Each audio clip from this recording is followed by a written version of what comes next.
तो वो उसके छोटे भाई ने सुना रखा हुआ था, बड़े ने पाँव पकड़े थे उसके, तो उसकी बेगम इधर पेड़ के ऊपर बैठ कर बाजू पकड़े थे। उसके बाद फिर मैंने इस बार उसके छुरी चलाई थी गर्दन के पास। उसके मुंह पे तो तकिया तुमने रखा जी।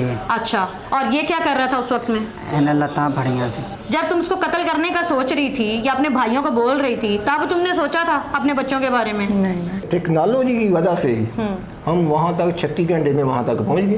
अस्सलाम वालेकुम नाज़रीन, QC TV के साथ मैं हूँ सादिया खालिद। नाज़रीन, आज हम मौजूद हैं लाहौर के थाना मिल्लत पार्क में, जहाँ पे एक बेरहमाना कत्ल की वारदात होती है।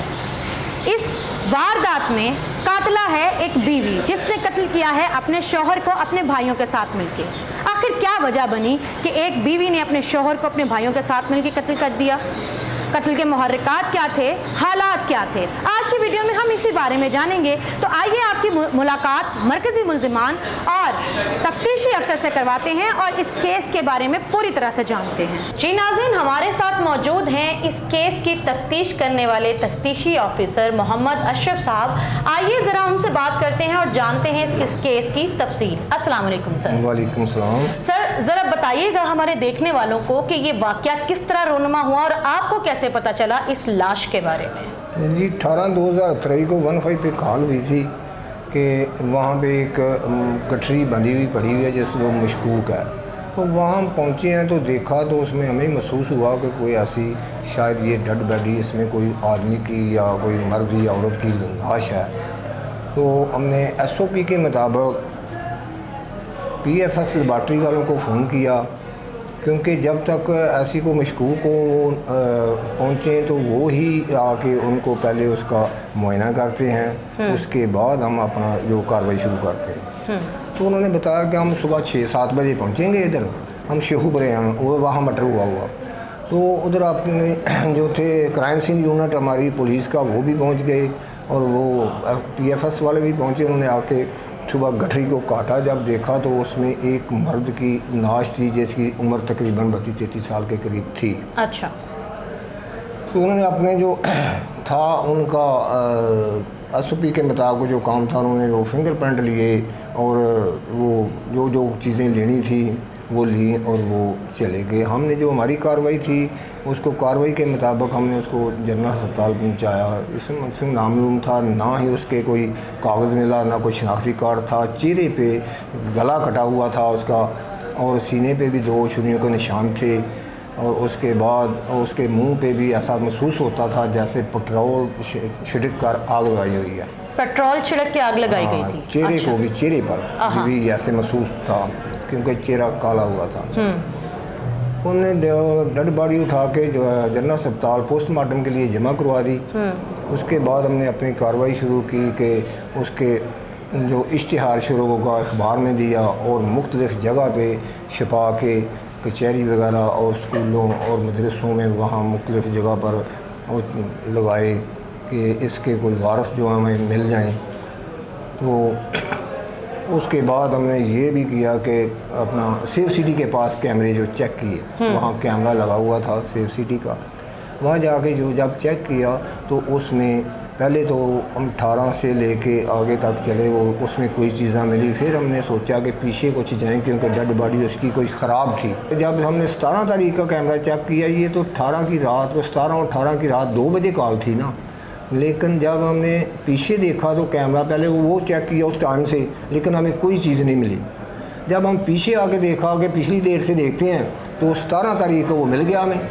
17 तारीख को देने तकरीबन 12:31 पर वहाँ उन्होंने आके रक्षा रोका और 2 लड़कों ने वहाँ वो गठरी को निकाला और वहाँ रख दिया। तकरीबन ये 7 मिनट उनको लगे हैं। वो कैमरे के मुताबिक, सेफ सिटी के मुताबिक 31 मिनट से लेकर 37 मिनट तक उन्होंने ये काम किया। वहाँ वो कमरा रोड चल रहा था, उन्होंने रक्षा लिया और चले गए। सर, क्या उन्हें किसी ने लाश फेंकते हुए नहीं देखा? लोग गुजर रहे थे वहाँ से, लेकिन किसी ने ऐसा नहीं तवज्जो दी। हालांकि 1 वे 2 मोटरसाइकिल भी वहाँ से गुजरे हैं, वो भी नहीं उन्होंने तवज्जो दी। उसके अलावा जो रक्षे का नंबर था वो उसमें नहीं आ रहा था। अच्छा, रक्षे का नंबर नहीं, नंबर प्लेट लगी हुई थी रक्षे को? नहीं, कोई नहीं लगी थी, आगे लिखा हुआ वो जब लिखा हुआ था लेकिन पता नहीं चलता था। अच्छा सर, बताइएगा कि मुल्ज़िमान ने ये जो किया उसके पीछे इरादा क्या था, वजह क्या थी इस कत्ल की?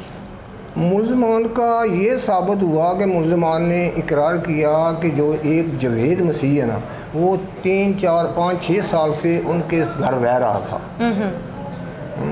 उनके घर रह रहा था और वो तो ये कहता कि मेरे बहन भाइयों का तलक था, लेकिन ये बहन भाइयों वाली बात नहीं थी, ये उनके कोई और तलकात थे। अच्छा, किससे? खातून से? खातून से। अच्छा।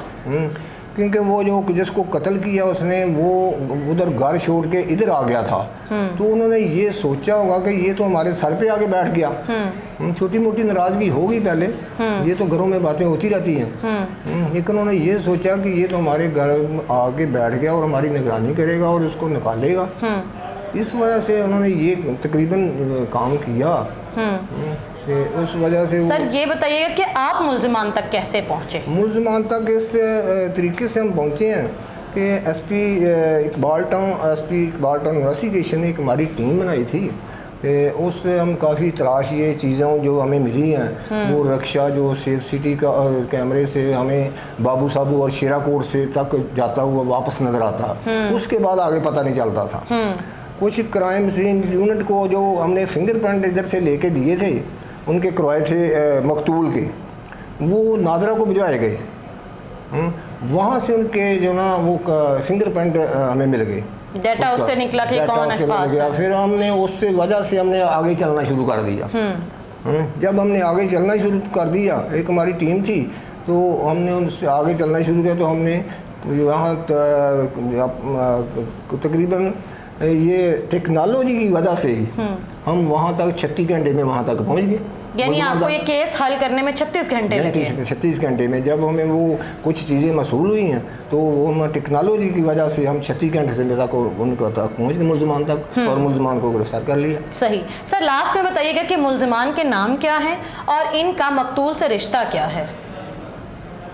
एक तो उनकी बीवी है साइमा शहजादी, एक जवेद मसीह है, उनका कोई रिश्ता नहीं है, जिसका ज़्यादा मेन किरदार है दोनों का। उसके अलावा उनके 2 भाई अपना फुफीज़ाद भाई भी हैं, जो साइमा है जिसका खावन था, उसके 2 भाई हैं। अच्छा। उसके 2 भाई हैं, और मकतूल के वो फुफीज़ाद भाई हैं। अच्छा। फुफी के लड़के हैं, वो मामू का लड़का था, ये फुफी के लड़के हैं मकतूल के। ये चारों ने मिलके ये काम किया। नाज़रीन, आपने सुनी, आपको तफसील से आगाह कर रहे थे मोहम्मद अशरफ साहब, जो कि इस केस को बहुत कीनली इन्वेस्टिगेट कर रहे हैं। केस अभी अंडर इन्वेस्टिगेशन है। देखते हैं कि आया मज़ीद क्या क्या इंकशाफात होते हैं। आइए ज़रा मुलजमान से मिलते हैं और जानते हैं कि आखिर उन्होंने इतनी घिनौनी हरकत क्यों की। जी नाज़रीन, इस वक्त हमारे साथ इस बेईमाना कत्ल का मरकज़ी मुलज़िम मौजूद है, जावेद मसीह। आइए ज़रा उससे बात करते हैं। जावेद, मुझे बताओ कि मुलज़िमा साइमा को कब से जानते हो? जी मेरे 3-4 साल से इनसे तल्लक है। अच्छा, कैसा ताल्लुक है, तुम इन्हें कैसे जानते हो? जी हमारे बहनों भाइयों वाले तल्लक है, हमारे घर के साथ ही हमारा घर और इसका घर साथ साथ रहता था। तुम कहाँ रहते हो? मैं भी उधर रहता हूँ जब इधर इसके माँ बाप रहते थे। अच्छा, जहाँ साइमा का मेका था वहाँ? हाँ जी, बेके। ठीक है। उसके माँ बाप के साथ हम रहते थे। अच्छा। ਉਹਨੇ ਸਬਾਜੀ ਅਸੀਂ ਉਹਨਾਂ ਨਾਲ ਰਹਿੰਦੇ ਸਾਂ, ਇਹਨਾਂ ਦੀ ਉੱਥੋਂ ਸਾਡੀ ਸਲਾਮਤ ਬਣੀ ਸੀ। अच्छा। ਇਹਨਾਂ ਦੇ ਘਰ ਸਾਡਾ ਅੰਜਾਨ ਸੀ, ਸਾਰਿਆਂ ਨੇ ਇਹਨਾਂ ਦੇ ਘਰ ਅੰਜਾਨ ਹੈਗਾ ਸੀ। साइमा के ससुराल में? नहीं नहीं, पेकों में। अच्छा। हाँ जी।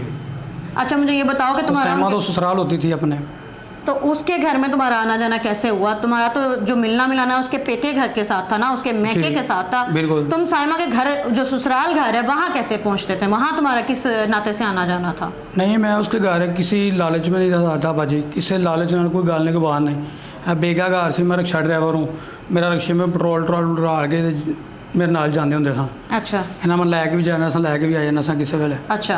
हाँ जी, बस इन्हों को इन्होंने उत्थे आन जाना है। तुम्हारे पास साइमा का नंबर भी मौजूद था? जी वो वैसे तो मेरे पास है था, बात भी करती थी भाइयों के सामने भी, अपने माँ बाप के सामने भी बात करती, लेकिन मेरा ऐसा कोई फेल नहीं था उसके साथ। अच्छा, यानी तुम कह रहे हैं कि तुम्हारी बहन है वो? जी। अच्छा, मुझे एक बात बताओ, ये जो पूरा वकूआ हुआ है जी, वो ज़रा उस वकूए के बारे में बताओ कि तुम इसमें कैसे शामिल हुए? मैं अभी ऐसे शामिल हुआ हूँ, मैं इसके घर आता जाता था। अच्छा। इसके घर आया हूँ, सैमा जो है ना वो कम से कम 2.5-3 माह से इधर आई है लड़के झगड़ के। अच्छा। मैंने उसको बताया, मैं कहा बेटा आगे भी आप लड़की आई थी, लेकिन अपने घर जाओ, अपने घर अपने ही होते हैं, माँ बाप आपका वडेरा, लेकिन घर जाओ, जैसा भी है अपने घर बसाओ। उसका मियाँ नशा पानी करता था, उसको मारता पीटता था बहुत ज़्यादा, अपने भैया को भी उन्होंने बताया, अपने माँ बाप को बताया। अच्छा। वो सके अपने मामू के घर उसकी शादी हुई थी, अच्छा। लेकिन उससे कुछ ऐसी जायज़ करता था जो मुझे भी नहीं पता इस बात का कि वो करता है या नहीं करता, मुझे नहीं इस चीज़ का मालूम। अच्छा।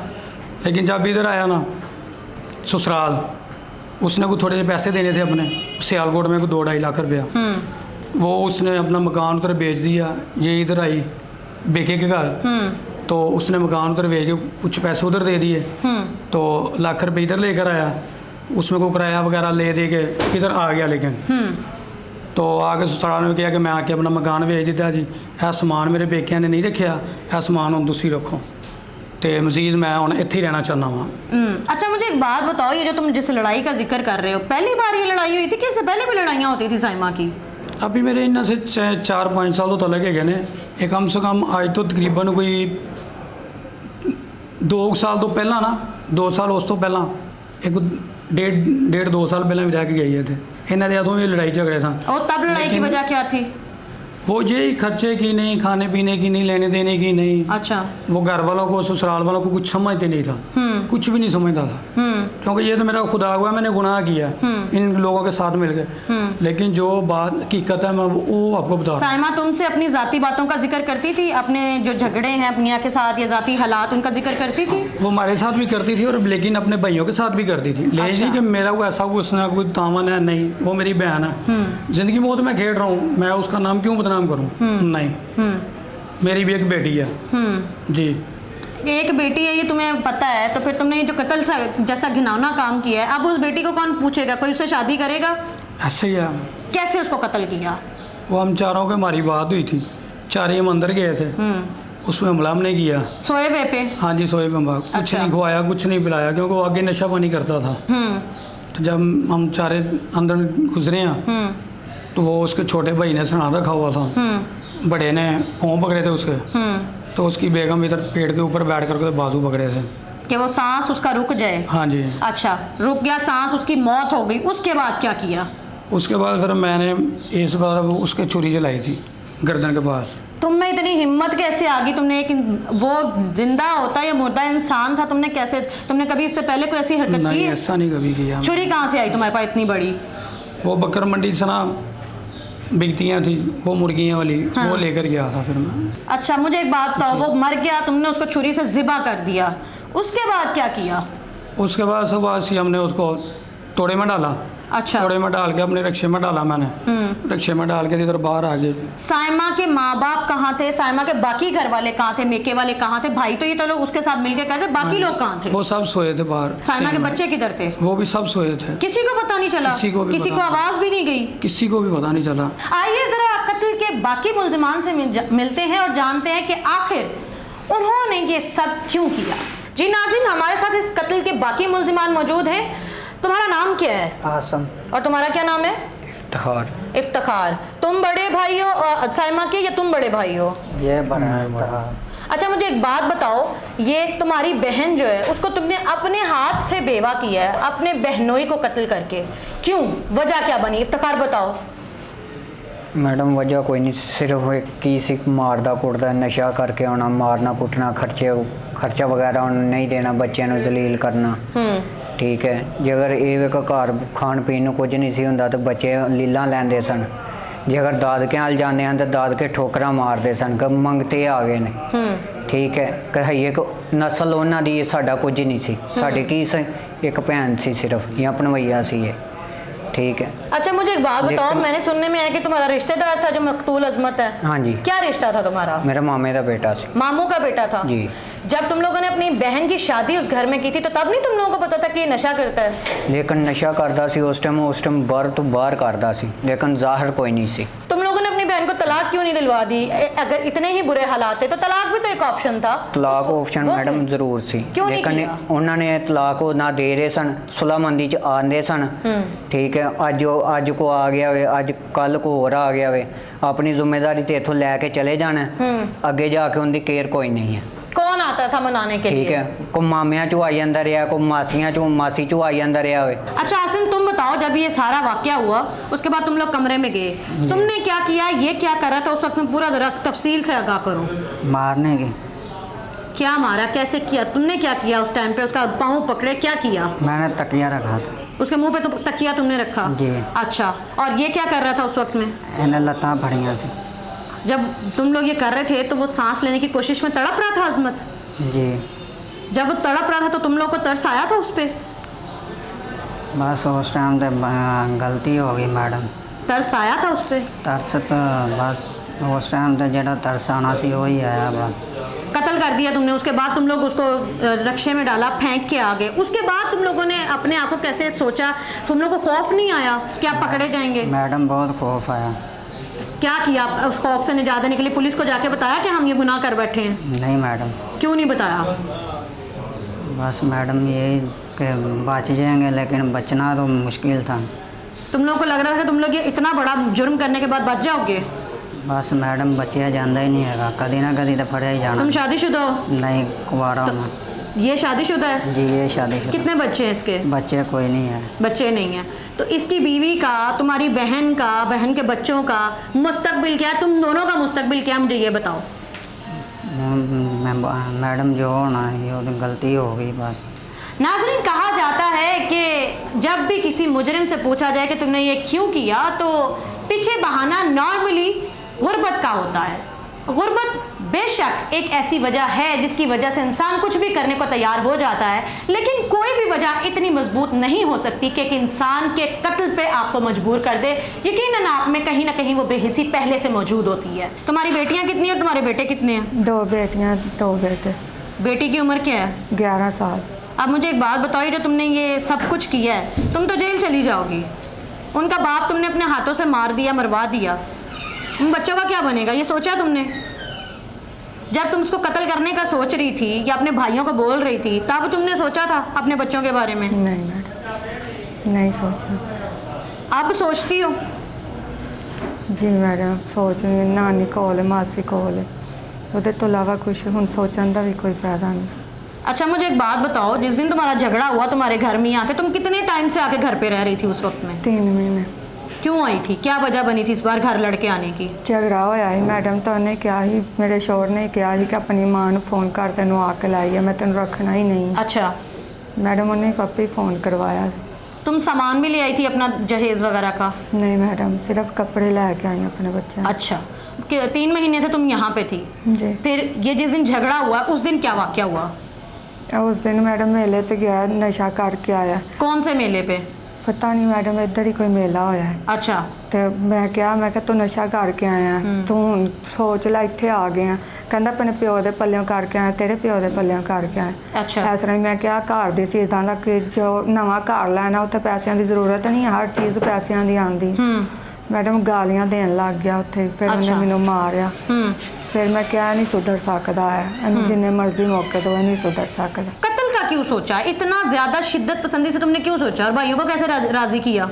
मैडम, भाइयों को मैं क्या सी कि तू अगर मेरा काम ना किया मेरे नाल, तो मैं अपनी बेटियां लैके किसी चीज़ थले आ जाना या मैं इन्हों मार देना। तुम्हारे मियाँ को तुम लोगों ने सब ने मिल के कत्ल किया।